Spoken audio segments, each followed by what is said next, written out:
അച്ചാർ വയ്ക്കാൻ പോവേനെ വെറൈറ്റി ആയിരിക്കും. ഈന്തപ്പഴവും അതിന് വേണ്ടി ഞാൻ ഈന്തപ്പഴത്തിനെ ഒന്ന് ഇളക്കി അതിനെ ഇതാക്കി വൃത്തിയാക്കി വെച്ചേക്കാണ്. അതിനെ കീറി വെച്ചിരിക്കുന്നത്.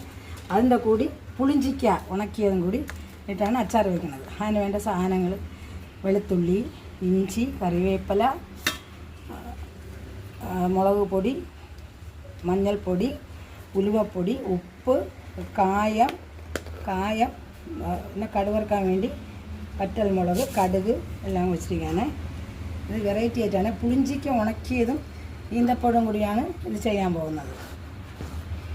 ചീനച്ചട്ടി വെച്ചിട്ട് ഞാൻ എണ്ണ അതിലേക്ക് ഒഴിക്കുകയാണ്. ഈന്തപ്പഴത്തിന് വേണ്ടി ഈന്തപ്പഴവും പുളിഞ്ചിക്ക ഉണക്കിയതും കൊണ്ടാണ് ചെയ്യാൻ പോകുന്നത്. എണ്ണ ഒന്ന് ചൂടായിക്കോട്ടെ.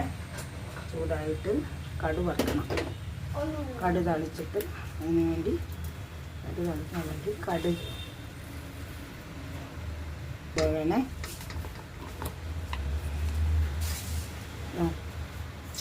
കടുകിട്ട് നമുക്ക് എത്രയാണ് ആവശ്യമുണ്ടോ അതിൻ്റെ ഉള്ള ചേരുവയാണ് ചേർക്കാൻ. ഞാനിപ്പോൾ ഇവിടെ മുളക് പൊടിയെല്ലാം മൂന്ന് സ്പൂണോളം ചേർത്തിട്ടുണ്ട്. ഓരോരുത്തരുടെ എരിവിനനുസരിച്ച് കഴിക്കുന്നതിൻ്റെ രീതി അനുസരിച്ച് ചെയ്യണം. വറ്റൽ മുളക് ഇടാൻ പോകും.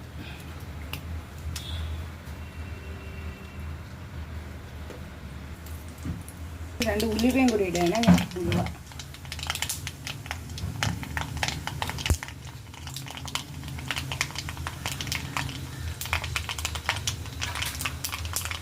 വെളുത്തുള്ളി ഇടണേ.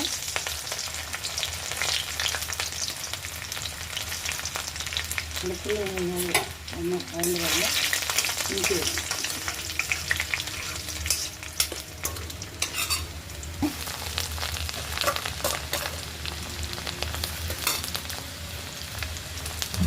ഇഞ്ചി ഒന്ന് മൂക്കട്ടെ.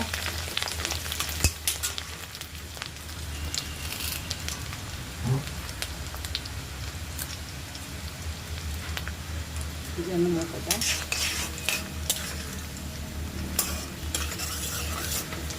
ഇടണേ കറിവേപ്പില.